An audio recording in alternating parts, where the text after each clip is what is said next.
आपण जिल्हा ग्रामीण भागातले आहात.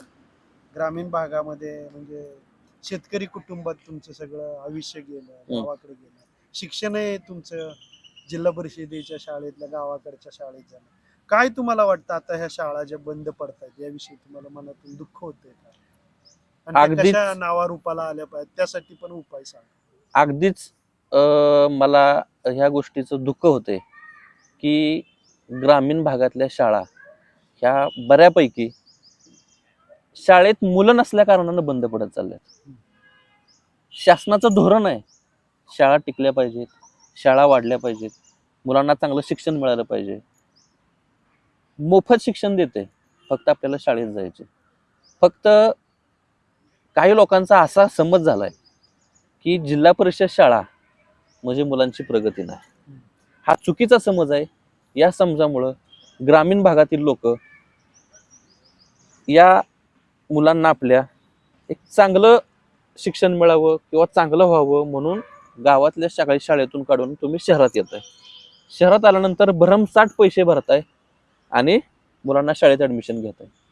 त्या शाळेत काय होतंय, भरमसाठ मुलं, गर्दी भरपूर, आणि त्याच्यात एक शिक्षक मुलांकडे लक्ष राहत नाही, मुलांची प्रगती होत नाही. प्लस तुम्ही काय करताय, त्याची प्रगती होत नाही म्हणून बाहेरचे ट्युशन लावताय. पैसे वाया, सगळं वाया, मुलाची प्रगती नाही.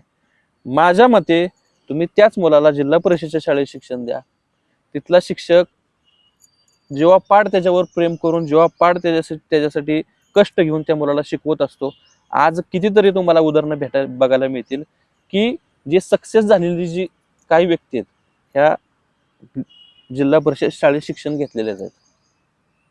त्यामुळे मला 100% वाटतं की तुम्ही आपल्याच गावच्या शाळा, आपल्याच गावची मुलं आपल्याच गावात घाला आणि त्यांना तिथंच चांगल्या प्रकारचं शिक्षण द्या. अक्षय, तू आत्ताच्या गावातल्या सरपंच असतील, जिल्हा परिषद सदस्य असतील, पंचायत समिती सदस्य असतील, एक चांगले सुज्ञ नागरिक असतील गावाकडचे, या लोकांना तुम्ही मराठी शाळेच्या संदर्भात डेव्हलपमेंटच्या बाबतीत असेल किंवा अस्तित्व असेल मराठी शाळेचं, याबाबत मित्रत्वाने काय सल्ला देऊ शकशील? मी सर तुम्हाला एक सल्ला म्हणजे मी कुणालाही सल्ला देण्यात काही इतपत मोठा नाहीये, पण माझ्या मते गावातल्या सदस्यांनी किंवा सरपंचांनी आपली शाळा टिकावी म्हणून नक्की प्रयत्न केले पाहिजेत. जिल्हा परिषदेकडून मिळणारे जे काही फंड्स असतील, जिल्हा परिषदकडून मिळणारे काय जे उपक्रम असतील, हे सरपंचांनी किंवा त्याच्या सदस्यांनी किंवा शाळा व्यवस्थापन समितीचे जे काही अध्यक्ष असतील, उपाध्यक्ष असतील, ह्यांनी त्या प्रमाणात जिल्हा परिषदेकडून येणारे जे काही फंड्स असतील त्याचा काळजीपूर्वक बाबा अभ्यास करून बाबा कसे आपल्या गावात काहीतरी वेगळं आणता येईल. आता डिजिटल शाळा म्हणून आपले नवीन उपक्रम आहेत, स्मार्ट स्कूल म्हणून आपला जिल्हा परिषदचा नवीन उपक्रम आहे. या उपक्रमासाठी तुमच्या गाव पातळीवरून होणारे जे प्रयत्न आहेत हे 100% झाले पाहिजे. काय विषय होतो सर, त्या शाळेत शिकवणारा जो शिक्षक असतो त्याचं एवढं हे असतं की बाबा माझी शाळा स्मार्ट झाली पाहिजे, माझा विद्यार्थी शिकला पाहिजे, माझी शाळा चांगली झाली पाहिजे. पण तो किती पळून पळून एकटा पाळणार आहे, त्याला जिल्हा परिषदला गेल्यानंतर कोणीही विचारत नाही. जिल्हा परिषदला तुम्हाला जर जायचं असेल, त्यातून फंड किंवा निधी आणायचा असेल, तर त्याला गाव पातळीचा तुमचा जो लोकप्रतिनिधी आहे त्याचा महत्वाचा त्यामध्ये रोल असतो. बाबा माझ्या शाळेसाठी मला तिथं जाऊन तिचे जिल्हा परिषदचे काय अधिकारी असतील, जे फंड करणारे असतील किंवा आमदार असतील, खासदार असतील, कोण पंचायत समिती सदस्य, जिल्हा परिषद सदस्य, जे काय ते फंड देणार असतील तुम्हाला, ते योजना देणार असतील, तर तुम्ही तिथं जावा, मागणी करा, आणा, तर तुमच्या शाळेचा विकास होईल. शाळेचा विकास झाला तर त्या मुलांसाठी मिळणाऱ्या सुखसुविधा, मूलभूत काय ज्या गरजा असतील त्या सगळ्या व्यवस्थित होतील. ते व्यवस्थित झालं तर शिक्षक अजून म्हणजे असं अक्षय तुला म्हणायचं, शासनाच्या योजना ज्याला पाहिजेत ग्रामीण भागामध्ये त्यांनी आपली मुलं जिल्हा परिषद शाळेमध्ये, शासकीय शाळेत टाकली पाहिजेत, तुला म्हणायचं टाकली पाहिजेत. आणि त्या मुलांचा सर्वांगीण विकास होण्यासाठी ज्या काय वर्ण येणाऱ्या ज्या काय स्कीम्स असतील किंवा ते वापरल्या गेल्या पाहिजेत आणि त्या आणण्यासाठी तुम्ही तेवढं पळालं पाहिजे. म्हणजे सरपंच असतील, उपसरपंच असतील किंवा अजून कोण हे असतील, तर त्यांनी बाकीच्या सगळीकडे न गोष्टी या पण गोष्टी थोडं लक्ष घालून आपण ते आणलं पाहिजे. म्हणजे असं म्हणायचंय की शासनाच्या सगळ्या योजना आहेत त्या ह्या सगळ्या पदाधिकाऱ्यांनी गावापर्यंत आणल्या पाहिजे, आणल्या पाहिजे. शाळेपर्यंत आणल्या पाहिजे. आणि शाळेतल्या शिक्षकांनी शाळेतल्या मुलांच्याकडे जास्तीत जास्त लक्ष देऊन त्यांच्यासाठीच वेळ सगळा खर्च करून मुलांना डेव्हलप केलं पाहिजे, मुलांची सर्वांगीण उन्नती केली पाहिजे, असं तुला म्हणायचं नक्की काय? नक्की नक्की नक्की नक्की. तुला असं वाटतं का शिक्षक मनापासून हे काम करतात म्हणून शिक्षक आज मितीला? पण ज्यादा काम त्यांना जे पडतंय हो. अवांतर काम, त्यामुळे थोडं दुर्लक्ष होते असं म्हणायचंय का? आता शाळेतल्या शिक्षकांचं कामाचं स्वरूप एवढं मला काय अजून त्यातलं माहित नाही की बाबा मुलांना शिकवण्याच्या व्यतिरिक्त अजून किती त्यांच्यावर भार दिला जातो किंवा नाही. पण ऐकण्यात आहे की बाबा मुलांना ऑनलाईन काम आहे, ऑनलाईन काम आहेत, हे अपलोड करा, ते अपलोड करा, काहीतरी या अशा गोष्टी असतात. पण कितपत अजून जे एक्स्ट्रा काम आहे मला पण त्याचा काय अभ्यास नाही. पण जर असेल तर ते थोडं कमी करून विद्यार्थ्यांच्या सर्वांगीण विकासासाठी जेवढा वेळ देता येईल तेवढा शिक्षकांना दिला पाहिजे असं मला वाटतं. म्हणजे मुलं शिकतील, म्हणजे मुलं म्हणजे शिकतील. मराठी शाळा टिकतील. नक्की नक्की म्हणजे नक्की. गावाचा आरसा ही शाळा आहे येस येस येस हे आपल्याला प्रामुख्याने सांगता येईल. सांगता येईल. हो. आणि गाव हे शाळेवरनं प्रगतशील कसं आहे याची आपल्याला नोंद चांगल्या पद्धतीने होईल असं म्हणायचं. नक्की नक्की नक्की.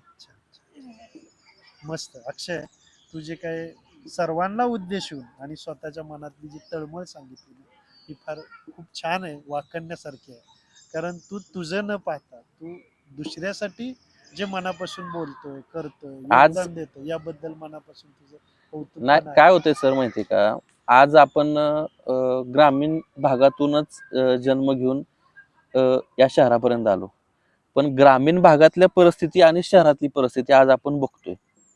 पण मी तुम्हाला 100% सांगू शकतो की कितीही काय झालं तर तुमचं जो ग्रामीण भाग आहे किंवा गाव आहे आपलं किंवा गावाची शाळा आहे किंवा आपली गावची माती आहे, ही सर्वश्रेष्ठ आहे आणि हीच काहीतरी जगात उत्क्रांती घडवू शकते, हे मी 100% तुम्हाला सांगतो. तू हे सगळं सांगितलंस याबद्दल तुझं कौतुक आहे. असंच सातत्याने आपलं मत व्यक्त करत जा आणि जेवढा वेळ तुला काही देता येईल आपल्या गावाकडच्या लोकांसाठी, मुलांसाठी, नाही नाही शिक्षणासाठी 100%. ते करत राहा. काय होतं माहितीये का भेटत सर, राहा. गावाकडच्या जरी लक्ष घालायचं म्हणलं तरी राजकारण हे एवढं विचित्र झालंय की त्याच्यामध्ये तुम्ही कुठल्याही गोष्टीत जरी लक्ष घातलं तर त्याचा लोक वेगळा अर्थ घेतात किंवा काय. त्यामुळं ह्या राजकारणाच्या पायात बऱ्याचशा सगळ्या गोष्टी बिघडून गेलेल्या आहेत. चांगल्या चांगल्या स्कीम गावात येण्यापेक्षा हे जे झिरो ते जे झिरो ह्याच्यातच सगळी वाट लागत गेली. त्यामुळं ग्रामीण भागाचा पूर्ण हळूहळू हे होत चाललाय.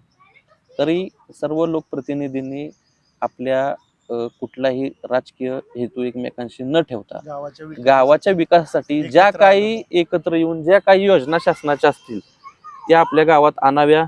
त्याच्यातून जेवढा होणारा गावचा विकास आहे तो विकास करावा. आणि समृद्ध ग्राम वगैरे आता चांगल्या चांगल्या स्कीम आलेल्या आहेत. ह्या योजनेत प्रत्येक गावाने सहभाग घेऊन त्याचा लाभ घ्यावा. शासनाच्या बरेच काही काही उपक्रम आहेत, प्रोजेक्ट आहेत, आपल्या गावासाठी आणावे. आपल्या गावातील मराठी शाळा असतील, आपल्या गावातील सगळे लोक असतील, वयोवृद्ध लोक असतील, यासाठी मिळणाऱ्या सर्व स्कीम किंवा आपलं गाव कसं पुढे जाईल, आपल्या गावातील लोकल कशी व्हावी यासाठी प्रयत्न करावेत असं मला वाटतं. का तर मी गावाकडूनच आलेलो आहे, शेतकरी कुटुंबातच जन्म झालेला आहे आणि शेती काय असते आणि गाव काय करू शकतं हे मी चांगलं अनुभवलेलं आहे. त्यामुळं सर्वांनी म्हणजे असं म्हणायचं राव करी तो गाव करी. हा नक्की नक्की 100% तुम्ही जे म्हणताय याप्रमाणे गाव हेच मला आता सध्या योग्य आणि चांगलं वाटतं. धन्यवाद. नक्की नक्की.